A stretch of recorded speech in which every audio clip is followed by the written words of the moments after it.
Oi, gente, tudo bem? Então, a escolha do nosso artigo de hoje foi de estudos etnobotânicos em comunidades indígenas no Brasil. A escolha desse artigo foi mais por questão de identificação mesmo e natividade. E vamos falar hoje um pouco sobre etnobotânica, por nós, Ana Clara, Alexandre e Gabriela Gomes. O que é etnobotânica? Então, a etnobotânica se trata da ciência que estuda simultaneamente as contribuições da botânica e da etnologia humana.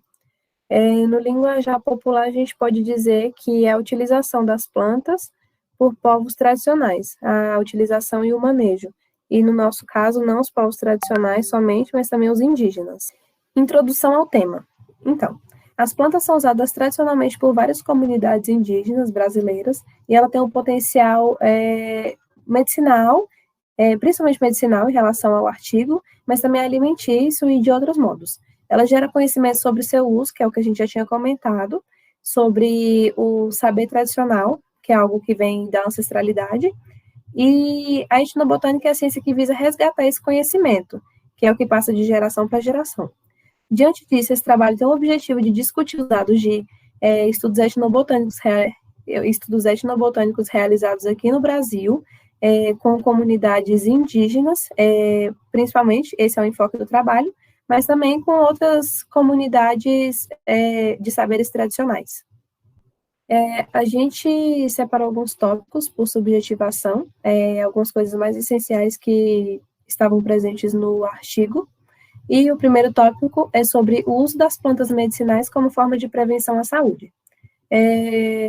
No dia a dia dos indígenas, eles tendem a realizar rituais e usam do insumo de vários tipos de plantas medicinais para, por exemplo, fazer a prevenção de doenças nas mulheres, em mulheres grávidas, faz o insumo também para casos de dores, né? Cessar a dor, principalmente gastrointestinal, e em todas as regiões do país, o enfoque principal do saber indígena sobre plantas medicinais é sobre curar doenças gastrointestinais. E também, em alguns casos, esses insumos têm a capacidade de curar enfermidades, como gastrite, úlceras. Se vocês derem um Google aí, vocês vão achar facilmente. Segundo tópico. Os indígenas são povos tradicionais com muita experiência ancestral sobre o assunto. Então, esse é um saber muito utilizado, porque eles tendem a passar a autonomia e o conhecimento deles de geração para geração. Eles possuem uma relação de hierarquia, por exemplo, nas tribos, onde alguém que tem uma patente maior na tribo, por exemplo, o cacique, ele tem mais conhecimento sobre plantas medicinais, sobre curandeiros, esse tipo de coisa. O próximo tópico, o terceiro, o que seria conhecimento tradicional dentro da etnobotânica? Conhecimento tradicional dentro da etnobotânica seria aquele saber que a gente aprende não indo na escola, mas vivenciando, propriamente dito. Por exemplo, coisas que a avó da gente repassou para a gente, a tia, o tio, por exemplo, relação entre mandioca braba e mandioca que você pode comer. Tem uma que é venenosa e outra que não é. Isso a gente não aprende na escola, isso a gente adquire conforme uma informação que alguma pessoa que já sabia disso foi repassada para a gente. E a gente aprendeu muito sobre isso também na matéria de cultura e sociedade, no primeiro semestre da Bio. Foi muito falado sobre isso, sobre esses saberes tradicionais, que é mais relacionado à ancestralidade, e principalmente que é muito relacionado aos costumes indígenas. Próximo tópico, o que nós herdamos dos saberes indígenas. A gente herdou bastante coisa, né? Porque os indígenas foram os primeiros povos a habitar aqui no Brasil. Tudo que a gente sabe, tudo que a gente devemos tudo a eles também, sobre experiência alimentícia, experiência medicinal, ancestral e tudo mais. Esses conhecimentos herdados pelos nossos avós, tataravós, não é uma coisa aleatória que se surgiu do nada e as pessoas começaram a aprender. É algo que veio realmente dos primeiros povos, que foram os indígenas, e até hoje esses saberes são repassados no nosso cotidiano. O próximo e último tópico: estudos etnobotânicos e vivência indígena ameaçada. Então, esse é um tópico de bastante enfoque no artigo. Ele teve um parágrafo bem grande, que a gente até surge uma preocupação quanto a isso, porque ele fala muito sobre a introdução de povos não nativos no meio dos indígenas. Por exemplo, povos estrangeiros, europeus, que vêm e se introduzem no meio desses povos nativos e acabam quebrando uma relação de cultura mesmo, de rotina, de cultura, de ancestralidade, de coisas mesmo que herdam de geração para geração. Isso é preocupante porque quando há aquela quebra dessa rotina, às vezes muitos saberes podem não ser repassados para frente. E, por exemplo, pode morrer com a última pessoa que soube sobre esse determinado assunto.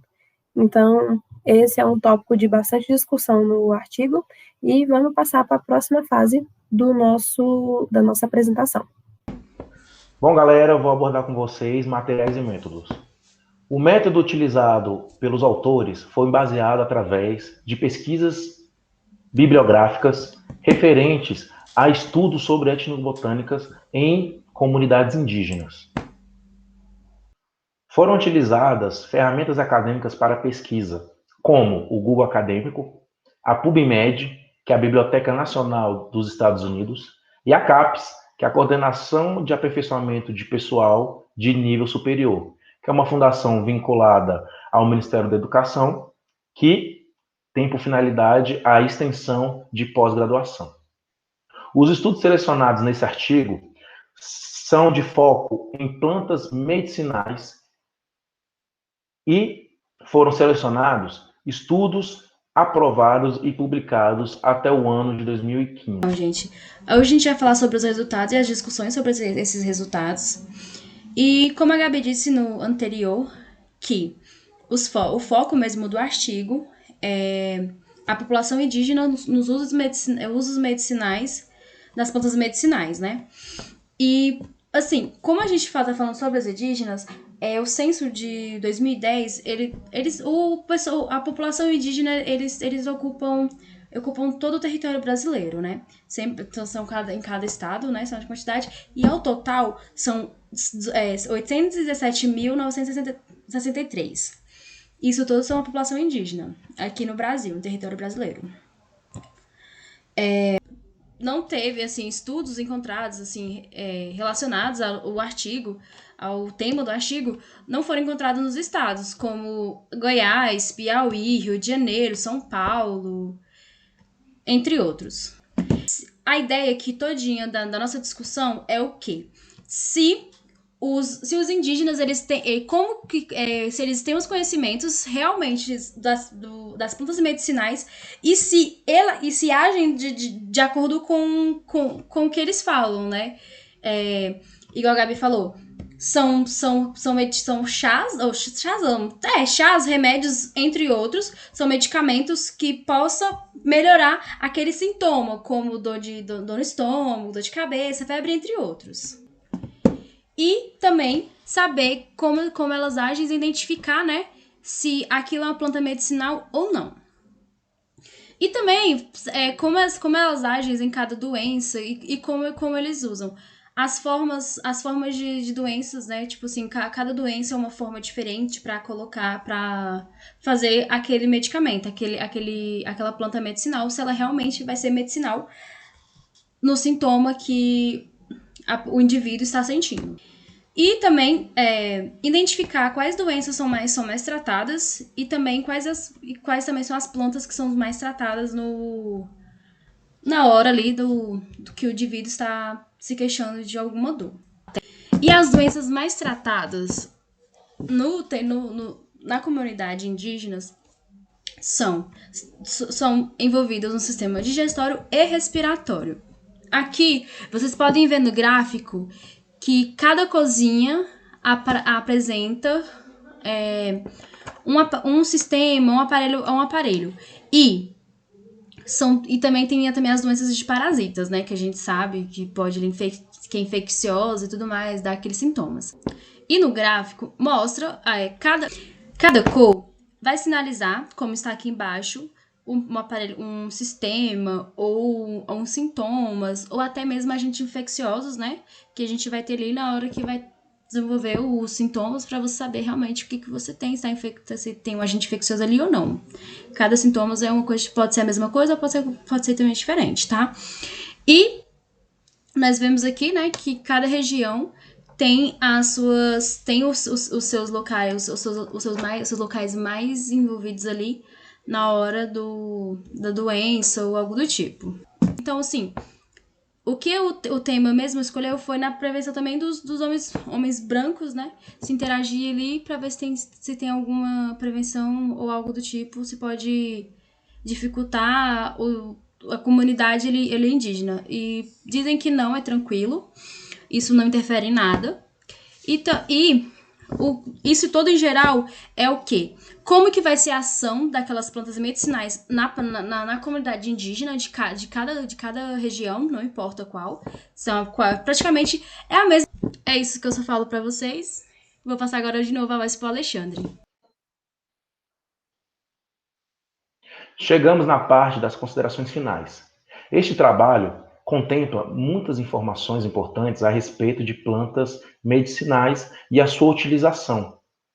Ou seja, no seu modo de uso, na sua finalidade, na preservação do conhecimento indígena e ainda mais na importância científica, pois abrange aspectos fitoquímicos, que é composição de natureza química, e aspectos farmacológicos, seja nas suas propriedades terapêuticas e no seu potencial toxicológico.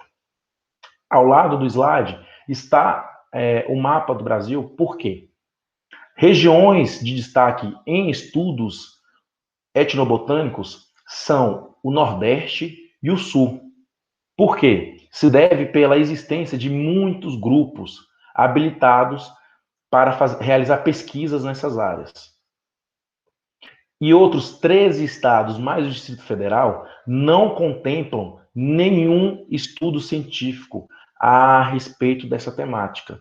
Ou seja, é necessário que haja mais estudos acerca do tema. No nosso grupo, nós chegamos ao consenso que algumas coisas podem ser aperfeiçoadas em relação ao estudo da etnobotânica em comunidades indígenas. São elas que chegamos ao nosso consenso. É incentivar sobre a importância do estudo acerca da etnobotânica, aumentar os grupos de pesquisa, porque a gente pode espalhar por muitos cantos do Brasil.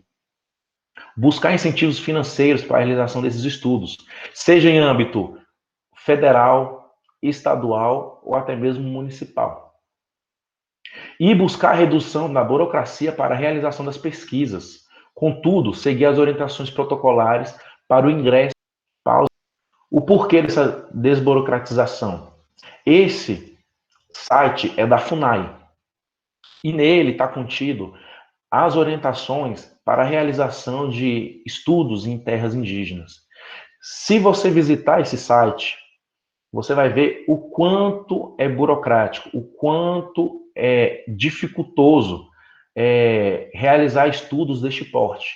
Então, no nosso consenso, umas coisas que poderiam ser melhoradas em relação a esse artigo, e não só nesse, mas como em todos que se prezam a estudar a cultura indígena, é essa desburocratização.